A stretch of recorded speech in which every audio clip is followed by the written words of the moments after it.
Buenos días, queridos y amados hermanos, que la gracia de Dios fluya libremente a favor de todos ustedes en este día, en este nuevo año que está recién iniciando. Es un privilegio poder estar nuevamente delante de ustedes para traerle una enseñanza. Vamos a estar enseñando durante este mes de la carta a los Efesios.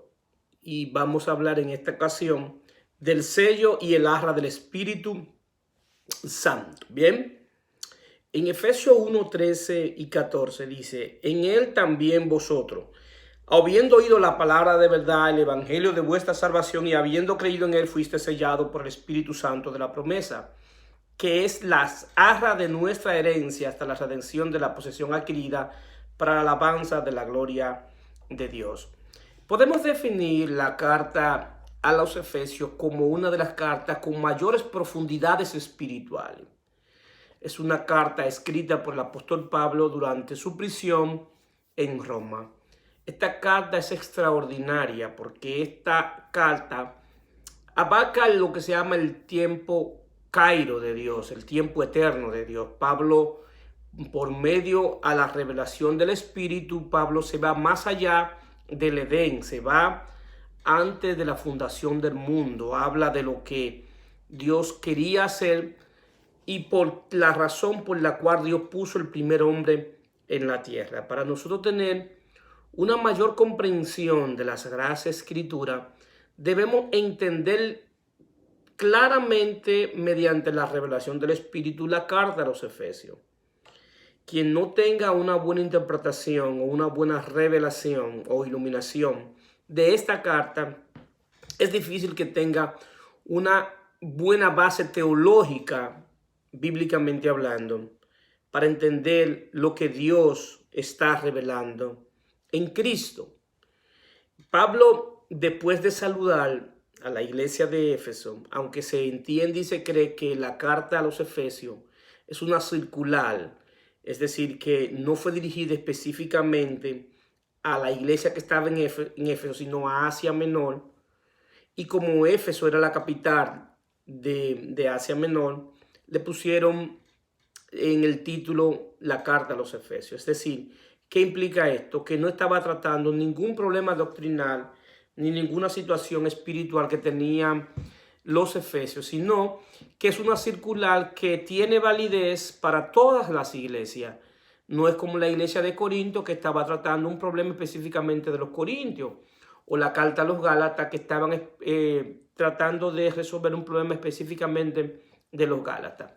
Implica que la carta a los Efesios, al ser una circular, tiene validez para todas las iglesias, porque, y no quiere decir que las otras no tengan validez para todas las iglesias, sino que no está tratando ningún problema que estuviera atravesando la iglesia en ese momento, cuando el apóstol Pablo, dirigido por el Espíritu, escribe la carta. Pablo, después de saludar, dice: bendito sea el Dios y Padre de nuestro Señor Jesucristo, quien nos bendijo con todas bendiciones espirituales en los lugares celestiales en Cristo. Si nosotros nos damos cuenta, Pablo está hablando y está utilizando el verbo, que nos bendijo, está hablando en pasado, está hablando de algo que ya sucedió. Es decir, que bíblicamente hablando, aquellos que están en Cristo no están esperando una bendición. Aquellos que están en Cristo ya han sido bendecidos con todas bendiciones espirituales en lugares celestiales. Quizás a ti te puede faltar añadidura, las cosas que Dios añade en el reino de Dios, pero en cuanto a lo que es bendición en términos espirituales, tú tienes todas bendiciones espirituales en lugares celestiales. Las bendiciones de Dios en términos espirituales no tienen que ver con cosas materiales, tienen que ver con cosas espirituales, tienen que ver con que Dios te ha impartido la sabiduría espiritual, la revelación de Dios, el conocimiento de Dios, te ha dado inteligencia espiritual. Es decir, que tú tienes todas las herramientas que tú necesitas para operar en el mundo espiritual desde el mundo físico. Tiene el Espíritu de Dios que ilumina tu entendimiento y tiene ese Espíritu que te está dando cada día más sabiduría, más revelación y más conocimiento e inteligencia espiritual. ¿Para qué? Bueno, para que en las acciones de la vida, en las decisiones que tome y en el aquí y el ahora, tú puedas tomar decisiones sabias conforme a la mente de Dios, conforme al Espíritu de Dios conforme al propósito de Dios. Te recuerda que en la Biblia también enseña que tenemos la mente de Cristo. ¿Para qué? Para que nuestros pensamientos sean pensamientos espirituales. La manera de pensar es lo que hace a un hombre espiritual. El hombre espiritual se distingue del hombre carnal por su manera de pensar. Es decir, que nuestra manera de pensar es lo que va a hacer que verdaderamente seamos espirituales. Y esta es una de las riquezas de la abundante gracia de Dios que se ha manifestado a favor de todos nosotros que estamos en Cristo. También habla de lugares celestiales. El único que utiliza esta frase es el apóstol Pablo. Y lugares celestiales es una esfera espiritual donde Cristo reina. Cada área donde Cristo reina es lugares celestiales. Es decir, que lugares celestiales no se refiere específicamente al cielo, sino una área, una esfera espiritual que donde quiera que tú te muevas y donde quiera que tú estés, pero en esa área, si Cristo reina esa área de tu vida, entonces eso es lugares celestiales. Si tú estás en tu casa y tu casa, quien gobierna tu casa es Dios, tu casa es lugares celestiales. Si tú estás en el trabajo y quien gobierna esa área, esa esfera donde tú estás en tu trabajo, en tu empleo, y utiliza los principios que Dios nos enseña a través de las Sagradas Escrituras, entonces ese es lugares celestiales. Nosotros podemos entender lo que es lugares celestiales viendo el huerto del Edén. El huerto del Edén, Dios bendijo el huerto del Edén antes de poner a Adán. Entonces Adán estaba de cierta manera en el huerto del Edén y no expresamente en el Edén, pero el huerto del Edén era una esfera espiritual que donde quiera que él se movía era el Edén. Es decir, que aquí esto es lo que viene de cierta manera, si me permiten hacer la relación, lugares celestiales, viene a ser lo que era el Edén en el principio. Entonces, nosotros hemos sido bendecidos en esos lugares. Es decir, que la sabiduría espiritual, la inteligencia espiritual, conocimiento de Dios, en cualquier lugar que nosotros estemos, en cualquier profesión que estemos desempeñando, en cualquier actividad, el Señor nos da esa sabiduría, esa inteligencia, ese conocimiento. ¿Para qué? Para que nosotros operemos en esa área. Entonces, la salvación es una iniciativa de Dios. Eso es un principio que tenemos que tener en cuenta, que la salvación es una iniciativa de Dios. Ahora bien, la salvación es un plan de Dios desde antes de la fundación del mundo. Es por amor y para cumplir un propósito. Tenemos que ver la salvación de esa manera, de que es Dios que la inicia y es algo que se decidió no en la tierra, sino es algo que se decidió desde antes de la fundación del mundo. Por eso que el pacto de la gracia es un pacto entre el Padre y el Hijo. Es algo que se decidió en lo eterno, de la forma que se iba a hacer, también fue en lo eterno. La salvación del hombre se decidió antes de que el hombre pecara, como una provisión de Dios para recuperar al hombre. Entonces Dios lo hace por amor. ¿Por qué? Porque Dios ama al único ser que lleva su semejanza. Nosotros somos los únicos que llevamos la semejanza de Dios en toda la creación. Y ahora bien, es para un propósito. Y Pablo lo define en Efesios 1, 4, 5 y 6 de esta manera. Según lo escogió él antes de la fundación del mundo. Es decir, que antes de la fundación del mundo ya Dios había escogido la manera en que iba a salvar. Y iba a ser a través de Jesucristo. Para que fuésemos santos sin mancha delante de él. En amor, habiéndolo predestinado para ser adoptados hijos suyos por medio de Jesucristo según el puro afecto de su voluntad. ¿Para qué? Para la alabanza de la gloria de su gracia, con la cual nos hizo acepto en el amado. Es decir, que lo que Pablo está hablando, que la manera que Dios lo hizo es por medio de la adopción. Y esa adopción iba a ser por medio al Hijo de nosotros. Somos, en el contexto que Pablo habla de la adopción, parece paradójico para nosotros los que vivimos en Occidente, de que la adopción es cuando tú adoptas a alguien fuera de ti, alguien que no ha sido engendrado por ti. Tú adoptas a alguien que tú no eres su padre en términos biológicos, entonces lo adoptamos y consideramos eso que se llama adopción. Ahora bien, en el contexto que Pablo está hablando de la adopción, es un contexto donde los griegos y los romanos adoptaban sus propios hijos. ¿Cómo así, pastor? Bueno, de la siguiente manera. Los griegos y los romanos, cuando los hijos cumplían la mayoría de edad, se hacía una ceremonia llamada la ceremonia de adopción. Pero estos hijos, los padres lo hacían cuando cumplían esta edad, que era entre los 15 y 16 años, porque lo presentaban públicamente y estaban hablando de que los hijos ya tenían una etapa de madurez y que tenían la capacidad para administrar los bienes del padre. Y en ese momento se le entregaba la herencia que el padre tenía o le daba la potestad legalmente para que ellos pudieran disponer de la herencia del padre. Y esto es lo que se llama la ceremonia de adopción. Entonces, en este contexto que Pablo está hablando de la adopción, porque es la adopción por naturaleza, porque tenemos la naturaleza de Dios, y es la adopción que se manifiesta en el mundo espiritual cuando cumplimos la madurez espiritual para administrar la riqueza del reino de Dios que se nos ha depositado por medio a nuestro Señor y Salvador Jesucristo. Entonces, ha sido por medio del Hijo. ¿Por qué? Porque todas las acciones de Dios las hace por medio del Hijo. Entonces, cuando Pablo habla que es por medio del Hijo, está hablando por la obra del Hijo, está hablando por el sacrificio del Hijo, está hablando de la fe del Hijo y está hablando de la obediencia del Hijo. En cuanto a nuestra relación con Dios, el único que tiene mérito delante de Dios es el Hijo, pero nosotros hoy, al estar en el Hijo, tenemos los mismos méritos, tenemos esos méritos porque estamos en el Hijo. Es decir, que hoy todo lo que nosotros somos es porque estamos en el Hijo. Es más, la salvación es una obra que ha venido dada porque estamos en el Hijo. ¿Por qué? Porque la fe que nos salva es la fe del Hijo que está en nosotros. Es la fe que verdaderamente agrada a Dios. ¿Por qué? Porque la fe nuestra es una fe circunstancial y gobernada por las circunstancias. Entonces, si yo no confío en mi fe propia, ¿por qué? Porque mi fe va a estar condicionada a las circunstancias. Ahora bien, la fe del Hijo es una fe perfecta, es la fe que Dios está desarrollando en cada uno de nosotros y es la fe que nos salvó. ¿Por qué? Porque Jesucristo es el autor y consumador de la fe y la fe que nosotros necesitamos es una fe que se nos regala como un don. Pablo dice que somos salvos por gracia, por medio de la fe, y esto no es de nosotros, es don de Dios. Eso lo dice en Efesios capítulo 2. Y ese don, ese que se nos ha dado por medio a la impartición del Espíritu de Dios a nuestro espíritu, y hoy tenemos ese don, que es el don de la salvación y es el don de la fe. Entonces, ¿qué sucede?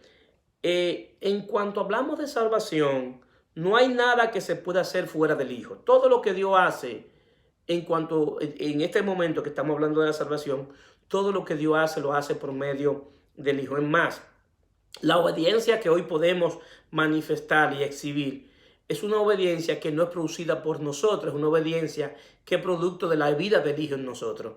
Es una obediencia que en sí a Dios le agrada esta obediencia, pero para obtener los méritos de esta obediencia es del Hijo, porque es la vida del Hijo manifestada en nosotros. Entonces es la obediencia que está manifestando. Por eso si hoy nos vamos a gloriar de que hoy podemos obedecer a Dios, es porque el Hijo está en nosotros. Entonces, es la obediencia meritoria en el Hijo. Y nosotros tenemos que entender lo que Juan 15:5 Jesús dice: yo soy la vid y vosotros los pámpanos. El que permanece en mí y yo en vosotros y yo en él, este lleva mucho fruto. Porque separado de mí nada podéis hacer. Separado de Cristo no hay nada que tú puedas hacer en términos espiritual. No hay nada, absolutamente nada que tú puedas hacer. Por eso todo lo que podemos hacer hoy es porque estamos en el Hijo, es porque estamos unidos al Hijo. Entonces podemos definir la salvación, que es una unión espiritual de nuestro espíritu con el espíritu del Hijo, con el espíritu de Cristo. Eso es la salvación. Es lo que también Pablo llama la regeneración del espíritu. Entonces nosotros hoy estamos unidos al espíritu de Cristo y tenemos la misma naturaleza de Él en términos espiritual, porque hemos sido hechos participantes de la naturaleza divina y tenemos todo lo que el Hijo tiene. Primera de Corintios 6:17 dice: pero el que se une al Señor, un espíritu es con Él. ¿Te das cuenta que hoy nuestro espíritu y el espíritu del Señor es un solo espíritu? Y ese espíritu, ahí está depositado todo lo que Dios es y todo lo que Dios tiene en términos espiritual, que se puede comunicar que puede comunicarle a sus hijos. Dios tiene atributos comunicables y atributos no comunicables. Por medio a la unión con Cristo, Dios nos ha comunicado los atributos que son comunicables de Él. Entonces hoy, gracias a Cristo, gracias al sacrificio de Cristo, tenemos esta naturaleza divina. Entonces, nosotros fuimos aceptados en Jesucristo, fuimos aceptados en Él, fuimos aceptados en su obra y fuimos aceptados en su resurrección. La religión te quiere hacer creer que tú eres aceptado por lo que tú eres. Y por eso el pensamiento religioso siempre te invita a hacer para ser. El pensamiento bíblico, el pensamiento de Dios, la revelación de Dios, primero te dice lo que tú eres para que tú hagas. Tú haces conforme a lo que tú eres. Es decir, no te canses haciendo cosas para ser. Disfruta lo que tú eres en Cristo. Y luego de lo que tú eres en Cristo, tú vas a hacer conforme a tu naturaleza. Y te aseguro que si lo haces así, lo vas a hacer bien. ¿Por qué? Porque está confiado que lo que tú estás haciendo no es para ser aceptado por Dios, no es para ser bendecido por Dios. Es más, no es para ser amado por Dios, porque el amor de Dios no está basado en mi accionar. El amor de Dios está conforme a su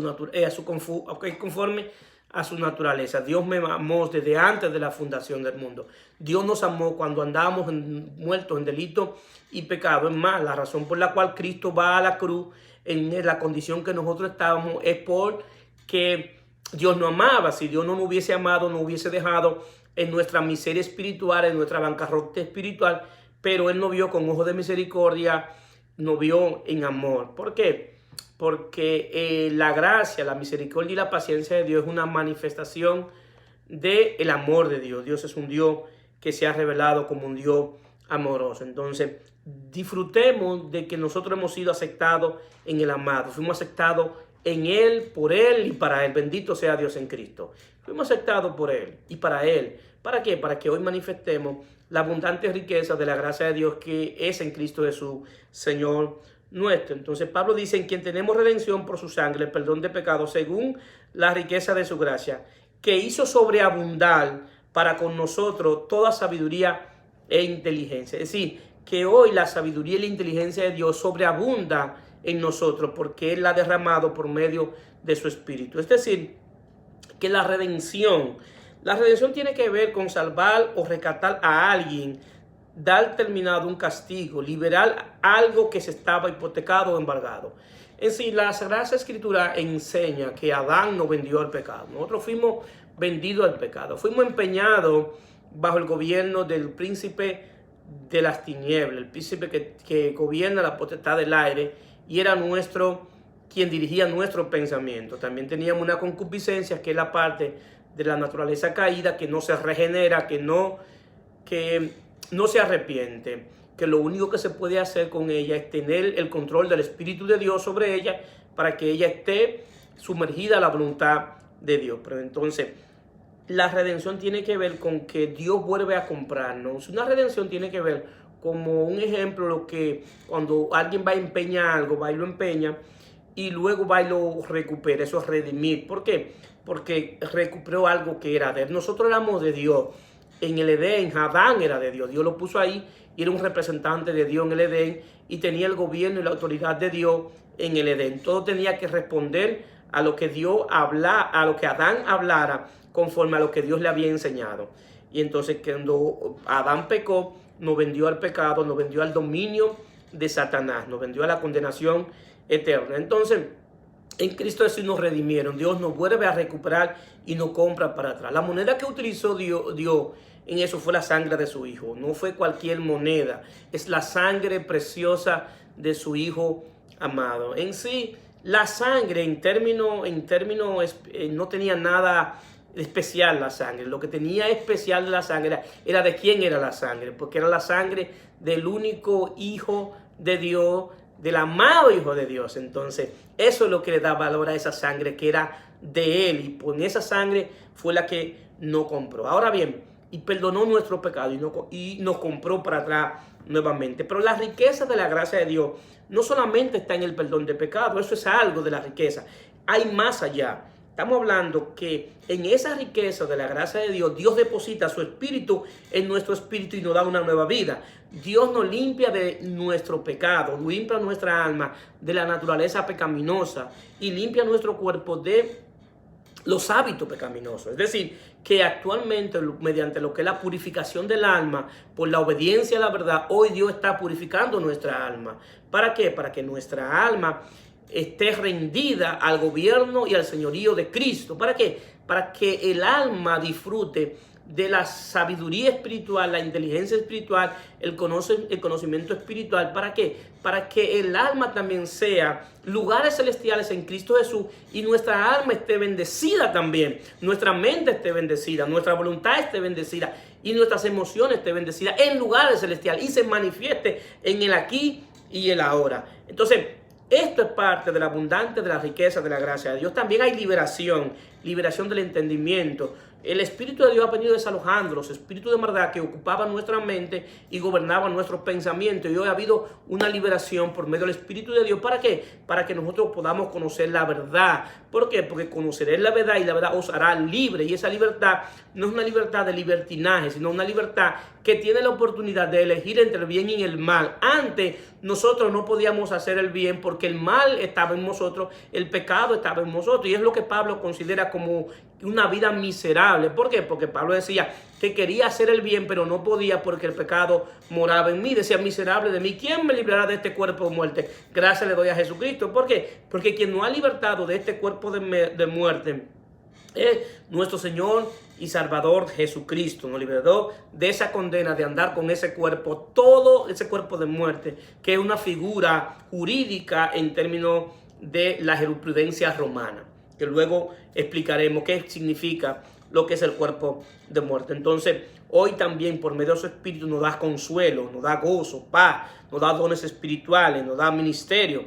En sí, esto es riquezas espirituales. Nos hace miembros de la familia del cielo y nos da otra genealogía. Ahora nuestra genealogía en Cristo Jesús no es contada como se contaba la genealogía de los antiguos. Como cuando vemos en las Sagradas Escrituras, la genealogía de los antiguos se contaba de una manera. Vemos en algunos libros que cuando hablan de una persona, dice de qué tribu venía, de qué descendencia, hijo de fulanito, hijo de fulanito. ¿Por qué? Porque querían saber de qué tribu descendía, para qué certificar que verdaderamente era descendiente del pueblo de Israel. Entonces, también nos ha trasladado del reino de las tinieblas al reino de su Hijo amado. Es decir, que el Señor, por medio a la salvación, nos ha reconciliado con Él. Cristo Jesús ha hecho a Dios cercano, un Dios que se le reveló al pueblo de Israel en un monte y un Dios que se le alejado completamente de una manera. A nosotros se nos ha revelado,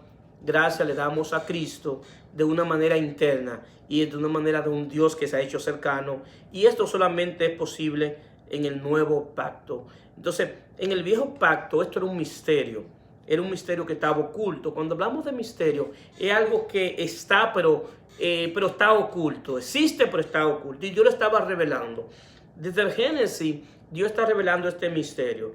Y Dios lo revela a manera de tipo, sombra y figura. Y cada tipo, cada sombra y cada figura estaba revelando lo que vendría a ser Dios en Cristo para el nuevo pacto, en la cruz, en la resurrección. Si nos damos cuenta, Génesis 3:15 habla de la cruz, habla proféticamente de lo que iba a suceder en la cruz. Cuando Dios le dice al hombre, después que pecó, le dice que llegará el día en que la simiente de la mujer iba a herir en la cabeza a la simiente de la serpiente, y la simiente de la serpiente iba a herir a la simiente de la mujer en el carcañán, en los pies. Es decir, está hablando de la cruz, estaba hablando de que en ese momento era que Dios iba a redimir al hombre. Este era un tipo, una sombra o una figura de lo que iba a suceder en la cruz. Entonces, y así hay muchísimos ejemplos que podemos dar de lo que Dios estaba revelando en Cristo y que este misterio era oculto. Ahora bien, ya ese misterio no es oculto, ese misterio está revelado, y está revelado lo que Dios se había propuesto en sí mismo por el puro afecto de su voluntad. Dios solamente tiene un propósito, aunque tenga muchos planes. Solo un propósito y muchos planes. Bien, y Esto era un misterio, pero ya está revelado. Dice, dándonos a conocer el misterio de su voluntad, según su beneplácito, el cual se había propuesto en sí mismo. Aquí está el propósito, de reunir todas las cosas en Cristo, en la dispensación del cumplimiento de los tiempos, así las que están en los cielos, así como las que están en la tierra. En él asimismo tuvimos herencia, habiendo sido predestinado conforme al propósito del que hace todas las cosas, según el designio de su voluntad. El error de muchas personas, de muchos creyentes, que afecta su entendimiento, es que comienza a entender las Sagradas Escrituras desde la caída. Hay otros que entienden las Escrituras desde que Dios puso al hombre en el Edén, y hay otros que entienden las Escrituras desde la caída. Y ese es el problema. El problema es que cuando tú entiendes las Sagradas Escrituras desde la salvación, la está interpretando desde la segunda mitad. Pablo está haciendo una revelación extraordinaria y trae luz a nuestro entendimiento desde antes de Dios poner al hombre en la tierra. Ya Dios tiene un propósito. Es más, el hombre es puesto en la tierra por causa del propósito. Adán es puesto por causa del propósito. Entonces, el propósito era Dios revelarse por medio del Hijo. Era ese el propósito. Dios revelar al Hijo y Dios revelar la relación que quería tener con el hombre, y era la relación la misma relación con la que él tiene con el Hijo, donde el Hijo obedece al Padre por amor y lo hace visible, lo hace presente. El Dios invisible se hizo visible por medio del Hijo. Por eso Jesús le dice, si me han visto a mí, ha visto al Padre. ¿Por qué? Porque el Padre y yo somos uno. Entonces, esa es la misma relación que Dios quiere que tengamos hoy con Él, de que seamos uno porque estamos en el Hijo. Es decir, nosotros en el Hijo y el Hijo en Dios. Es decir, que somos uno en términos espirituales, donde hacemos al Dios invisible, lo hacemos visible. Y Dios, de cierta manera, reunir todas las cosas en el Hijo. Que todo lo que se exprese sea revelando al Hijo. El mismo sol, que es parte de la creación, está revelando al Hijo. El sol da luz, es la luz del Hijo. El sol calienta, también calienta el Hijo con su amor, no calienta con su aprecio. Si todo lo que Dios está revelando, lo está revelando en el Hijo. El agua quita la sed.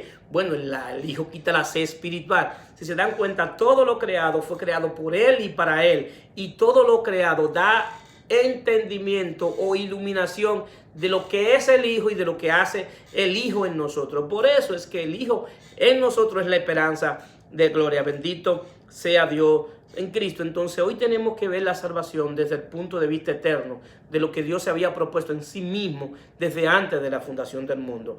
Entonces Dios lo que hizo fue que dispensó los tiempos, puso diferentes tiempos y diferentes pactos y lo dispensó. Y en cada dispensación Dios reveló en pequeñas miniaturas el plan eterno.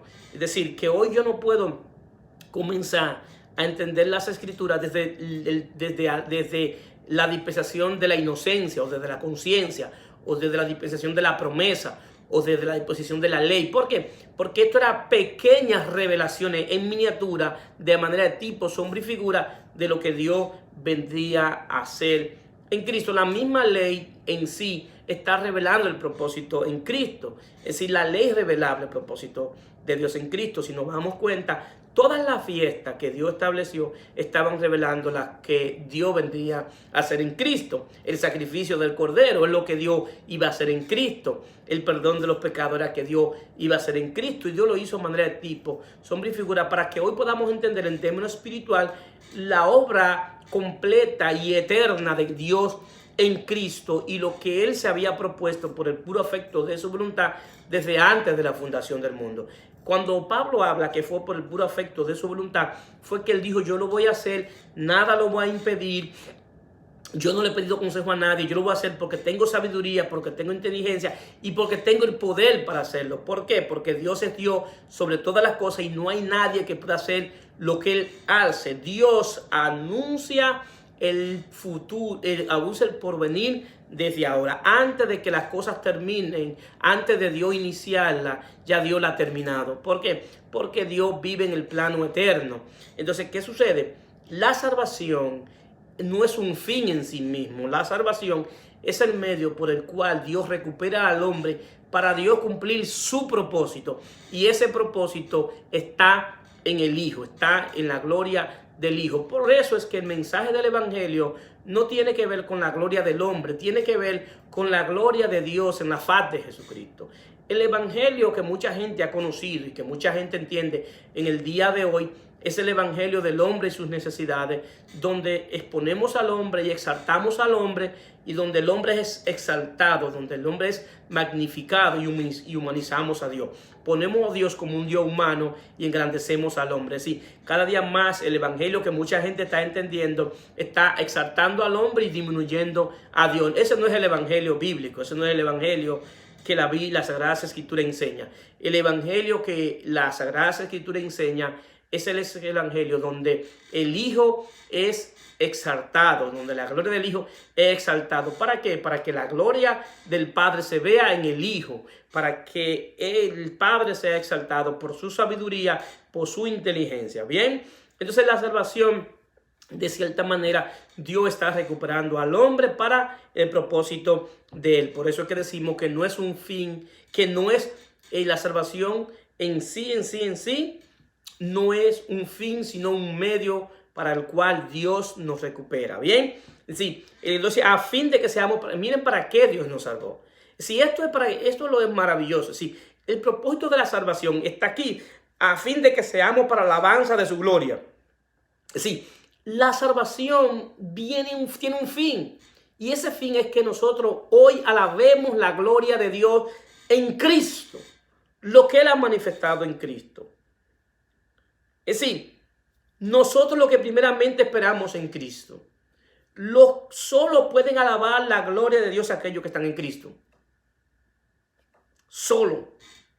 ¿Por qué? Porque la gloria de Dios, aunque algo que se reveló afuera en el Antiguo Testamento, en el Nuevo Pacto la gloria de Dios es algo que se revela dentro. Y lo que se revela es el Hijo. ¿Por qué? Porque el Hijo en Hebreo 1:3 dice, el cual siendo el resplandor de su gloria, la imagen misma de su sustancia. Es decir, que la gloria hoy no es algo que se manifiesta afuera. La gloria de Dios es algo que está dentro de nosotros. Dice que es el resplandor de su gloria. El Hijo es el resplandor de su gloria. La gloria que Dios manifestó en el Antiguo Pacto, que se le reveló desde afuera, es la gloria que se revela hoy desde adentro a nosotros, y es la gloria de la vida del Hijo manifestada en nosotros, que es la misma imagen de su sustancia. Y es la única oportunidad que el hombre tiene de tener la vida de Dios, es si está en Cristo.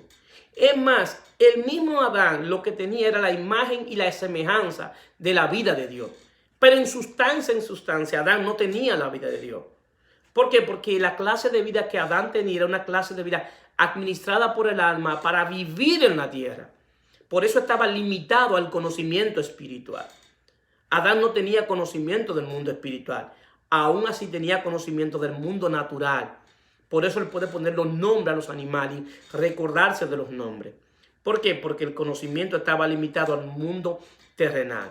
Para Adán tener vida espiritual, conocimiento espiritual, inteligencia espiritual, tenía que comer del árbol de la vida. ¿Por qué?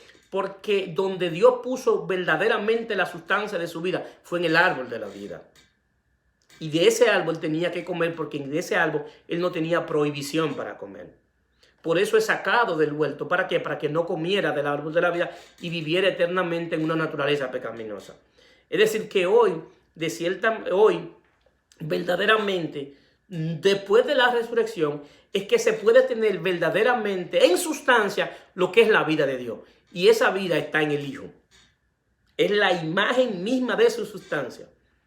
Es decir, que hoy tenemos la naturaleza divina. No somos dioses, sino que tenemos facultades espirituales que solamente Dios la tiene. Entonces estamos hablando del proceso de salvación. Y Pablo dice, en él también vosotros, habiendo oído la palabra de verdad, el evangelio de vuestra salvación, y habiendo creído en él, fuiste sellado por el Espíritu Santo de la promesa, que es la arra de nuestra herencia hasta la redención de la posesión adquirida para la alabanza de su gloria. Estamos hablando de el sello del Espíritu y el arra. El sello, vamos a decirlo para que me puedan entender, el sello es el título de propiedad, donde Dios nos sella por medio de su Espíritu, para que en el mundo espiritual sepan todos los espíritus que le pertenecemos a Dios. Si Él nos recuperó, nos volvió a comprar y nos selló. Y le está diciendo al mundo espiritual, Él me pertenece, Él es mío. Ese es el sello. Ese es el sello donde Dios nuevamente adquiere derecho legal para operar dentro del hombre. Y mediante este sello es donde Dios ahora está operando en nuestro espíritu, en nuestra alma, en nuestra mente, en nuestro corazón, porque fuimos sellados. Entonces es el título de propiedad que Dios tiene de nosotros. Bien, ahora bien, Pablo habla de la salvación como un proceso y habla como que tenemos que oír la verdad y tiene que escuchar el evangelio de salvación y tenemos que creer en este evangelio y luego somos sellados. Es decir, que hay un proceso. Yo no te garantizo, bíblicamente hablando, que si tú escuchas otro evangelio, tú vas a ser sellado. ¿Por qué? Porque para que venga el sello tiene que ser por medio del evangelio de verdad y tiene que venir por medio del evangelio de salvación. Este evangelio de salvación es viendo a Cristo como el autor y consumador de la fe y es viendo a Cristo como el único medio de salvación que Dios ha proveído al hombre. No hay otro medio de salvación que no sea nuestro Señor y Salvador Jesucristo. Entonces, cuando nosotros ponemos la mirada en nuestro Señor Jesucristo y creemos en este evangelio, es que viene el proceso de salvación verdaderamente mediante el sello del Espíritu, donde Dios tiene derecho legal sobre nosotros. Es decir, yo no te garantizo que si tú crees en la mentira, tú vas a ser salvo. O es más, la mentira, el creer en la mentira fue lo que trajo ceguera espiritual, es lo que trae la ignorancia, es lo que trajo el poder del pecado y el poder de Satanás. Entonces, ¿qué pasa?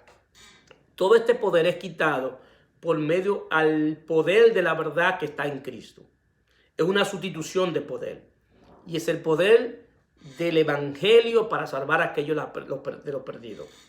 ¿Por qué? Porque el evangelio es poder de Dios para salvación. Todo aquel que ha creído en el evangelio es liberado del poder de Satanás. Es liberado del poder de creer, del poder que produce creer en la mentira. Del poder de Satanás que opera en nosotros, del poder pecaminoso que hay en nosotros. Y este poder viene a ser libertado por el poder de la verdad, del evangelio, de la gloria de Dios en la faz de Jesucristo. Donde vemos a nuestro Señor y Salvador Jesucristo como ese hombre, ese espíritu que Dios ha puesto para salvarnos y creer en Él, en su obra, en el perdón de nuestros pecados, en la cruz del Calvario que fue crucificado por nosotros y resucitó por nosotros y para nosotros. ¿Para qué? Para manifestar su gloria y para que hoy vivamos para la alabanza de la gloria de Dios. Sí, la acción de creer tiene que ser en el evangelio. El evangelio, según su definición, el evangelio son buenas noticias de Dios acerca de su Hijo. El evangelio no trata del hombre. Es más, el evangelio cuando habla del hombre, habla de la condición pecaminosa del hombre. Y habla de que todos estamos destituidos de la gloria de Dios. Y que no hay uno bueno, no hay quien haga lo bueno. Todos nos descarriamos, todos estábamos perdidos. Sí, y no había manera de cómo encontrar el camino. No había manera. Y no había manera de cómo el hombre mismo establecer la manera de cómo llegar a Dios. Por eso que el anuncio del evangelio tiene que ver con lo que Dios ha hecho en Cristo para reconciliar al hombre con Él. Tiene que ver con eso, tiene que ver con eso. Ese es el evangelio. El evangelio tiene que ver con lo que Dios ha hecho para reconciliarnos con Él. Y lo que Dios estaba revelando desde antes de la fundación del mundo, desde que puso al primer hombre en la tierra. Entonces desde ahí Dios está revelando qué Dios estaba haciendo para reconciliarlo con Él. Entonces, ¿qué sucede? El arra, cuando Pablo habla del arra del Espíritu, el arra se utilizaba como un pago inicial de una mercancía. Entonces, ¿qué sucede? Es la palabra que se utiliza. Cuando tú ibas a hacer un negocio y tú no tenías dinero completo, tú dabas un arrabón. Y entonces, ¿qué sucede? Ese era el pago inicial. Pero tú no te llevabas la mercancía. Tú no te llevabas la mercancía, pero dabas el pago inicial. Entonces estaba dando la garantía de que tú ibas a volver por esa mercancía. ¿Qué sucede? Y este es el concepto que Pablo quiere expresar. Esa arra del Espíritu Santo es la garantía que Dios tiene que Él no compró y que Él va a comprar la totalidad de todo nuestro ser. ¿Por qué? Porque en el pago inicial el Espíritu viene a nuestro espíritu, Pero hay otra parte que todavía no ha sido comprado, que es el alma. ¿Por qué? Porque el alma todavía sigue con manifestando la naturaleza pecaminosa, aunque nuestro espíritu fue comprado, pero todo nuestro ser fue comprado de manera posicional. Ahora bien, Dios quiere que sea comprado de manera experimental. ¿Qué? ¿Cómo así, pastor? Bueno, que mi alma también sea comprada. Por eso depositó el espíritu, por eso depositó el sello y dio el pago inicial por todo nuestro ser. Ese pago inicial está en nuestro espíritu.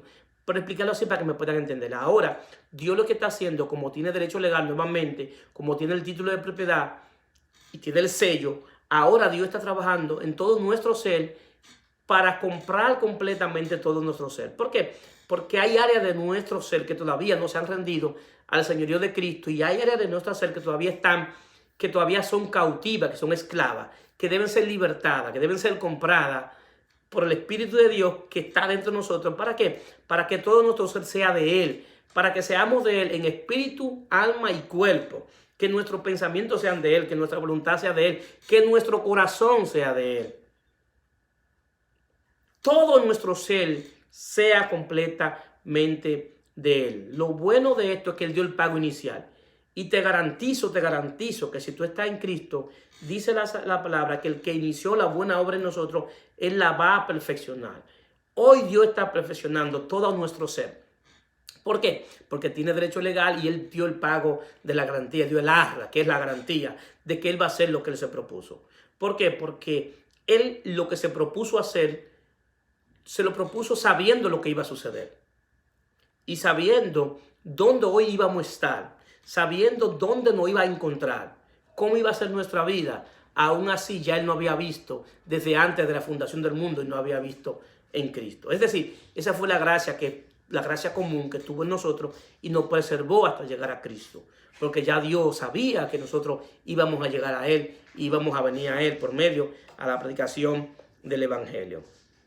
Hoy estamos pasando de la redención de manera posicional a la redención de manera experimental. ¿Por qué? Porque esta es la verdadera experiencia de salvación. La verdadera experiencia de salvación es la que Dios está haciendo en cada uno de nosotros, en todo nuestro ser, para que verdaderamente seamos de Cristo.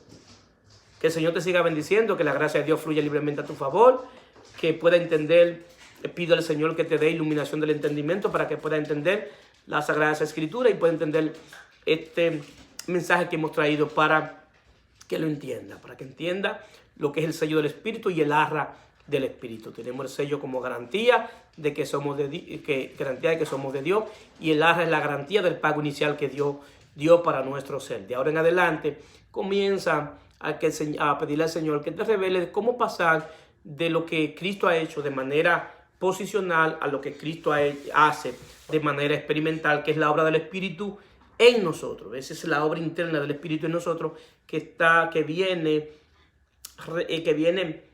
trabajando en cada parte de nuestro ser para que verdaderamente tengamos una experiencia de salvación. Amén. Que el Señor te siga bendiciendo, que la gracia de Dios siga fluyendo a tu favor. Le pido al Señor que ilumine tu entendimiento para que puedas entender lo que hemos tratado de enseñar en el día de hoy. Hasta luego.